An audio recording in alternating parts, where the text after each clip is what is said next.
qu'il y aura beaucoup de questions tout à l'heure, mais pour l'instant, nous allons tout de suite passer à la communication suivante, qui nous est présentée par un duo. Duo qui nous vient de l'inventaire, enfin ce sont deux chargés d'inventaire, voilà, du patrimoine au pays Midi-Quercy. Alors Sandrine Ruffly, la brune, voilà, qui s'installe maintenant pour les différencier. Donc elle est archéologue de formation, elle travaille depuis 2015 à l'inventaire et elle est accompagnée depuis 2021 par Léa Girardin, qui l'a rejoint il y a un an du coup, voilà, récemment, qui a une formation d'archéologue du bâti. Donc elles font toutes les deux un inventaire de 49 communes à l'est de Montauban et en prenant tout ce qu'elles trouvent, hein, donc du Moyen-Âge à nos jours, et en particulier tout ce qui n'est pas protégé au titre des monuments historiques. Et c'est donc à cette occasion qu'elles ont fait des découvertes précieuses de peintures murales qu'elles vont nous présenter maintenant. Vous avez 20 minutes. Alors bonjour à tous, c'est à moi que revient la responsabilité de démarrer cette présentation des récentes découvertes en pays Midi-Quercy. Je précise juste, on est trois en réalité au service, puisqu'il y a Carole Stadneski qui est aussi avec nous au service de l'inventaire. Donc le pays Midi-Quercy, qu'est-ce que c'est? Je vais commencer par vous le localiser. Ce sont 49 communes à l'est de Montauban en Tarn-et-Garonne, regroupées en 3 communautés de communes et récemment labellisées pays d'art et d'histoire. C'est surtout une mission d'inventaire du patrimoine depuis 2004. Cela correspond globalement à l'ère culturelle du Bas-Quercy, le Bas-Quercy avec les confins, qui comprend également les confins du Rouergue et de l'Albigeois. Pour rentrer dans le vif du sujet, nous avons choisi de centrer notre présentation sur le décor dans la maison et commencer par vous présenter ici une cartographie des maisons médiévales du pays Midi-Quercy qui conservent un décor peint. On peut remarquer d'ores et déjà l'inégale répartition des décors conservés. On voit que les villes où les enquêtes ont été les plus systématiques, les découvertes augmentent. Les cas les plus représentatifs localement sont par exemple Saint-Antonin-Nobleval ou Bruniquel, qui, comparés à leur taille de ville médiévale, conservent un bon nombre de décors peints. Et à contrario, les cas de Caussade ou Caylus, qui sont d'importantes villes médiévales, on y connaît assez peu d'édifices avec un décor peint. En effet, nous, au service, sur ce territoire, nous n'avons pas de thématique dédiée à la prospection sur la peinture monumentale. Les études se font au gré des découvertes de terrain et surtout des urgences. Pour commencer, vous présenter très rapidement un cas extrême dont Adeline a déjà illustré quelques éléments. C'est un décor qui nous a été signalé en cours de travaux. Le propriétaire a autorisé une campagne de photographie et une courte étude. Notre service a ensuite essayé de le sensibiliser au vu de l'étendue et de la qualité du décor que vous pouvez voir du XIVe siècle. Malheureusement, c'est resté lettre morte et ce décor a aujourd'hui entièrement disparu. Heureusement, parfois ça se passe bien. En 2021, un décor nous a été signalé par de nouveaux propriétaires de la Maison des Loups à Caylus. Donc vous le voyez à droite, c'est un arbre avec des feuilles lancéolées et des fruits jaunes. Là, je ne sais pas si vous les voyez, il faut me croire sur parole, ils y sont, il y a des fruits jaunes. Et des fleurs rouges rajoutées au pochoir dans un second temps. Décor qui pourrait dater, pour sa première phase, de la construction de la maison au milieu du XIVe siècle.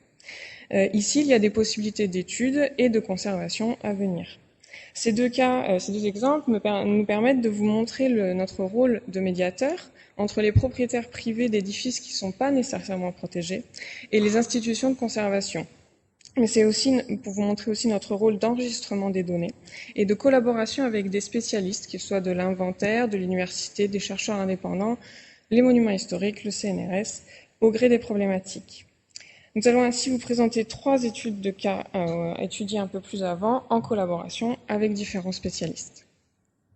Pour démarrer, à Bruniquel, qui se trouve au sud de notre zone d'étude, avec cette maison rue droite dans le bourg castral, l'édifice étudié est un bâtiment qui, à première vue, paraît modeste, aux élévations peut-être peu remarquables, mais surtout caché, que ce soit par le bâti ou la végétation environnante.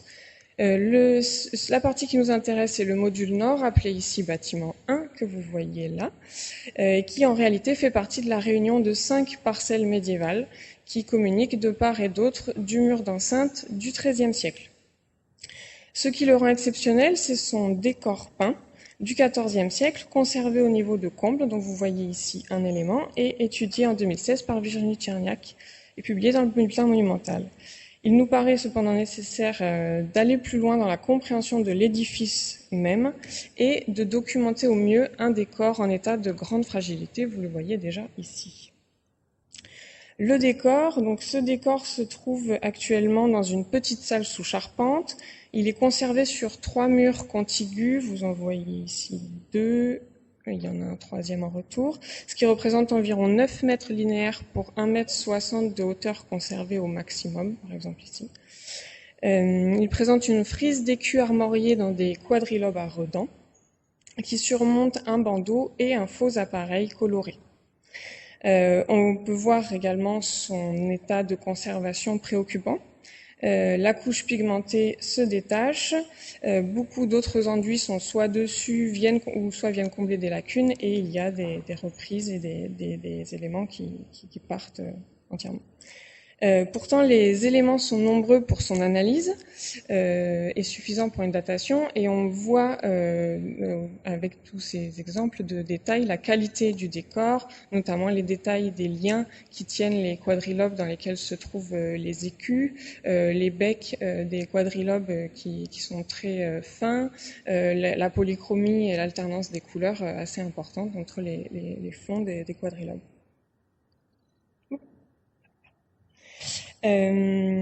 Au regard de l'état de conservation de ce décor et de nos moyens d'étude, nous avons choisi de mettre à jour les connaissances grâce à l'observation du décor par des historiens de l'art, n'étant pas moi-même spécialiste de la peinture murale, faire une couverture photographique de qualité qui a été réalisée par une photographe de l'inventaire, faire réaliser des relevés par photogrammétrie de ce décor, qui constitue un document d'analyse qui nous donne un état des lieux tel que conservé, et ensuite d'étudier les élévations par l'archéologie du bâti pour tenter de comprendre l'édifice.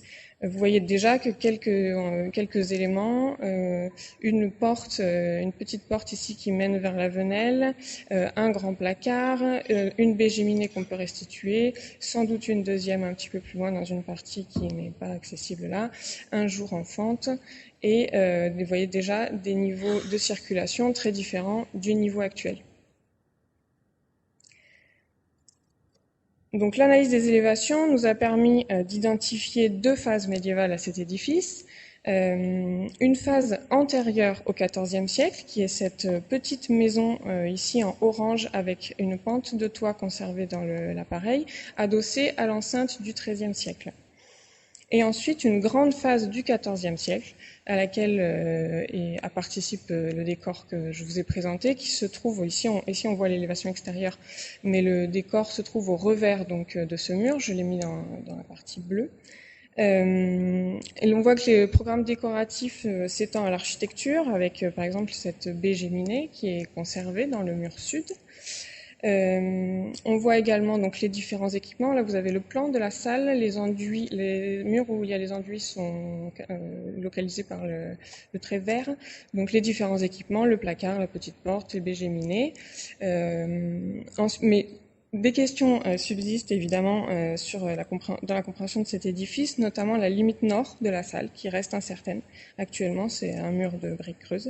La petite porte, l'association petite porte, jour en fente sur le tracé de la fortification que vous voyez ici, le double trait, nous interroge notamment sur est-ce que ce sont des équipements de surveillance liés à une circulation sur la fortification entre les maisons.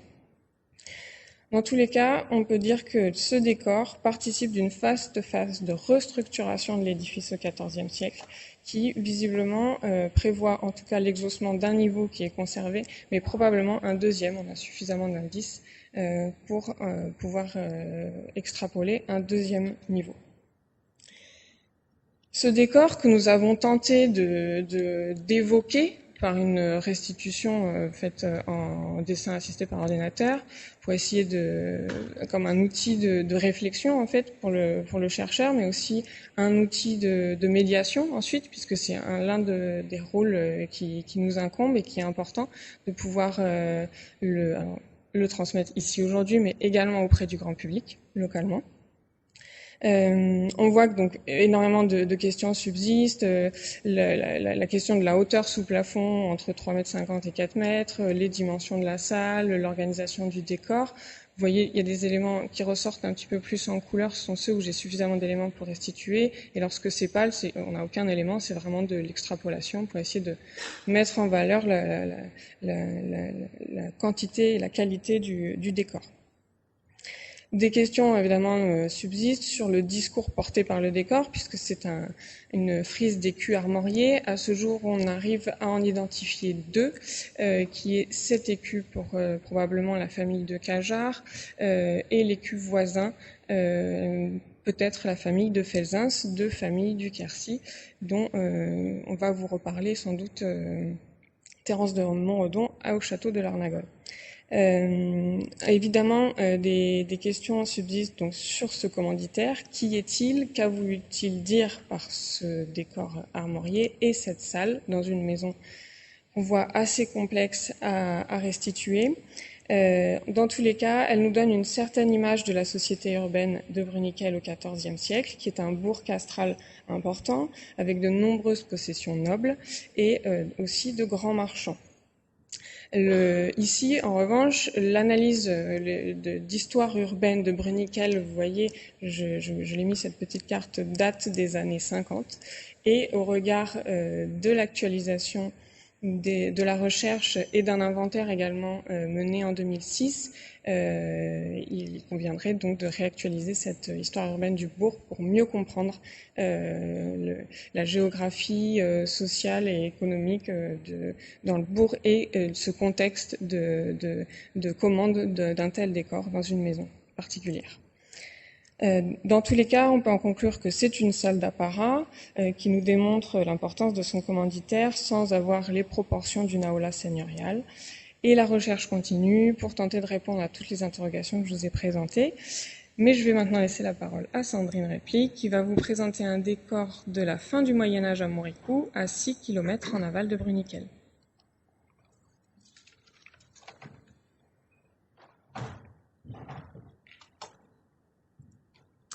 Alors le décor en question se trouve dans une maison du Barry, donc le faubourg que vous voyez ici. C'est un faubourg qui s'est développé vers l'est à partir du XVe siècle. Donc on distingue bien au nord, ici sur votre gauche, les maisons qui se sont adossées aux murs d'enceinte. Et d'après l'analyse du Compois de 1478 par Michael Gourvenec, beaucoup de parcelles restent à bâtir dans le Barry à cette période. Nous avons une bonne connaissance de Montricoux, l'inventaire y a été mené, mais également différents travaux universitaires ont été réalisés dans cette commune. Donc voici la façade de cette maison. C'est une maison qui fait 6 mètres de largeur et qui appartient aux petites maisons à pans de bois de Montricoux que l'on retrouve principalement dans le Barry. Alors une maison somme toute modeste par sa taille, comparée aux grandes maisons qui bordent l'axe principal qu'est la Grande Rue. Et cette maison est aujourd'hui datée puisque nous avons pu bénéficier, grâce au financement de la région, d'une analyse dendrochronologique qui a permis d'établir que les bois qui ont servi à la construction de cette maison ont été abattus entre 1471 et 1474.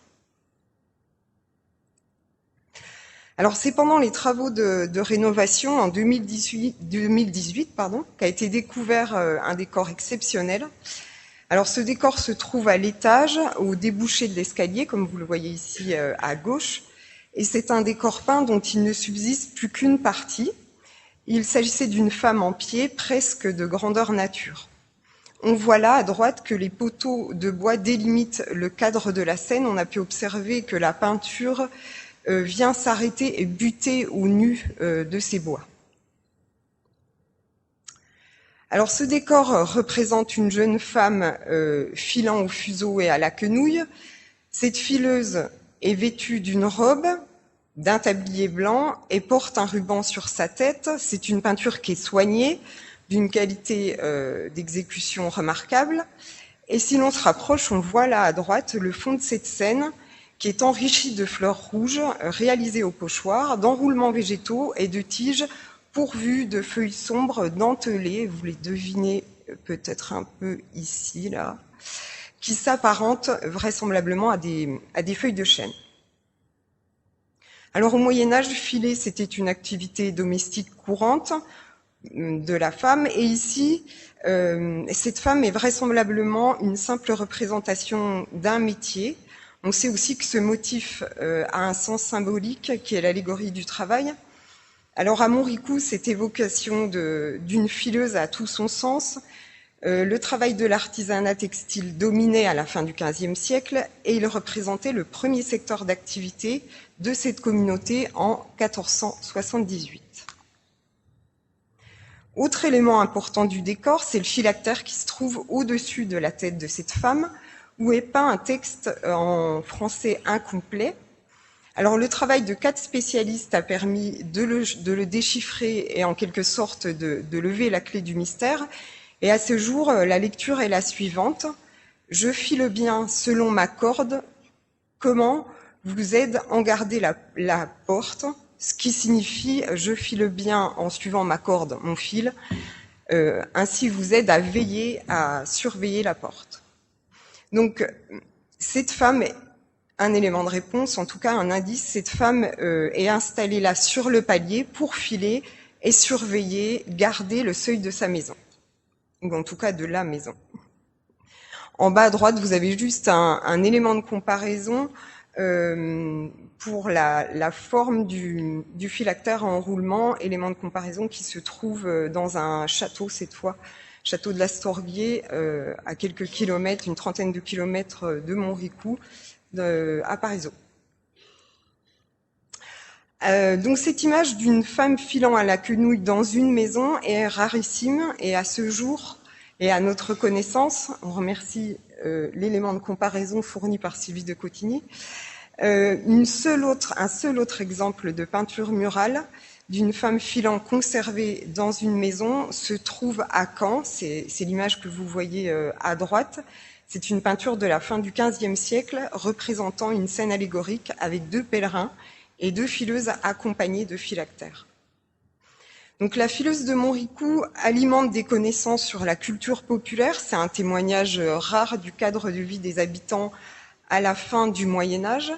Mais toutefois, des questions restent encore à élucider. Quel est l'auteur de cette peinture de qualité ?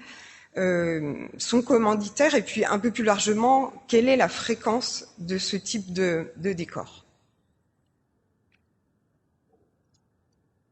Enfin, nous ne résistons pas au plaisir de vous montrer cette peinture de chevalet à droite qui date de la fin du XIXe siècle et qui a été réalisée par Louis Cazot, un artiste de Montricou. On voit là que bien que 4 siècles séparent ces 2 peintures, on retrouve une pittoresque ressemblance dans ces 2 représentations, tant dans le sujet que dans les gestes ou encore la posture. On reste à Montricou, on se déplace de quelques mètres, on se déplace maintenant aux 15 grandes rues. La parcelle est ici représentée en rouge, et comme vous le voyez, c'est l'une des plus vastes parcelles du bourg. Donc une vaste parcelle en L qui comprend plusieurs corps de bâtiments et une cour. C'est un édifice assez complexe dont l'étude archéologique reste encore à mener. Elle permettra certainement de comprendre l'évolution de l'édifice et de répondre aussi à certaines interrogations concernant la distribution. Alors, ce que l'on sait, c'est qu'en 1478, cette parcelle du faubourg appartient à Père Antignac, qui est fabre, c'est-à-dire forgeron. C'est un propriétaire aisé qui est la 15e plus grande fortune cadastrale de Montricoux. Et indication importante dans la marge de cet extrait de compoix que vous avez ici, de 1478, la maison, je cite, n'est point achevée de bâtir. Voici la façade de cette maison aujourd'hui. Donc il est certainement pour vous difficile de croire que l'édifice puisse conserver des éléments de la fin de l'époque médiévale. Et à droite, une vue de ce même bâtiment au début du XXe siècle, avant les modifications opérées durant les années 60. C'est ici une maison qui mesure 12 mètres de large. Il s'agit d'une des grandes maisons en pan de bois de Montricoux qui borde l'axe principal qu'est la Grande Rue. Alors, lors de travaux menés en 2019, les artisans et le propriétaire nous ont alertés sur la présence de décors anciens qui étaient susceptibles de nous intéresser. Vous allez voir, c'était peu dire. En effet, et contre toute attente, cette maison conserve les réaménagements et les décors des campagnes de travaux des XVIIe et XIXe siècles. Vous avez ici là un échantillonnage des éléments du décor du XVIIe, une qualité ornementale notable et visible à travers les plafonds peints, les différentes cheminées en gypserie ornées de poutis ou encore de grappes de raisin comme il y en a ici en haut, et une série de portes à panneaux en bois. Dans cette pièce à l'étage, pièce qui ouvre sur la Grande Rue, sont conservées différentes strates de décors peints qui recouvraient également l'imposante cheminée à base prismatique de la fin du XVe siècle. Les murs de cette pièce sont ornés d'une peinture assez originale qui imite un carrelage composé d'octogones et de carrés avec des fleurs qui s'insèrent au centre. Et cet ensemble rappelle à la fois des carrelages de la Renaissance, mais également l'engouement qu'il y a pu avoir durant la seconde moitié du XIXe siècle pour les carreaux en faïence des manufactures de Dèvres dans le Pas-de-Calais. Et on a ici un extrait d'un des catalogues de cette manufacture. Au deuxième étage de cette maison, cette pièce a entièrement été repeinte au XIXe siècle. Aujourd'hui, le décor subsiste. Vous voyez là que c'est un décor qui est lacunaire et fragile. Mais on distingue un décor de trompe-l'œil avec des colonnes à chapiteaux. Donc en bas à gauche, un petit élément du chapiteau. Et sur le mur sud, des panneaux moulurés et des bandeaux. Alors il sera intéressant, on voit que on a encore un faux plafond dans cette pièce. Il sera intéressant de suivre les travaux si un jour ce plafond est déposé, parce que peut-être que derrière ce faux plafond sont encore ici des solives peintes. Nous restons dans cette même pièce. Vous avez là une vue d'ensemble du mur ouest, un décor peint qui est ici mieux conservé. Et ce décor nous renseigne sur la fonction et l'usage de cette pièce au XIXe siècle. Donc un décor qui figure les grandes armes impériales de Napoléon III. Au centre, un écu avec l'aigle impérial doré sur un champ d'azur, qui est posé sur un manteau rouge à bordure dorée. On voit mieux en détail à gauche. Et le grand collier de la Légion d'honneur en pendant entre deux colonnes bleues à chapiteaux dorés. Et en partie basse, un cartouche très altéré, mais sur lequel on peut lire l'inscription « Paix et Union ». Donc on a là vraisemblablement un ensemble de symboles qui laissent penser que cette pièce était une loge maçonnique au milieu du XIXe siècle, et ce décor pourrait avoir été commandité par monsieur Higon, qui était notaire à Montricoux et propriétaire de la maison à cette période. Alors pour conclure, aucun des édifices que nous vous avons présentés ne sont à ce jour protégés au titre des monuments historiques. On peut donc s'interroger sur la pérennité de ces décors. Toutefois, le fait que certaines communes souhaitent se doter d'un document d'urbanisme tel que le PSMV, le plan de sauvegarde et de mise en valeur, laisse entrevoir des perspectives de préservation et de protection. Nous terminerons cette communication en remerciant pour leurs contributions et leurs apports Sylvie de Cotigny, Thérence de Montredon, Estelle Ingrand-Varenne et Maude Pérez-Simon, ainsi qu'Adeline Béat et Pierre Garrigou-Grandchamp, sans oublier évidemment tous les propriétaires qui ont bien voulu nous ouvrir leurs portes. Merci à vous.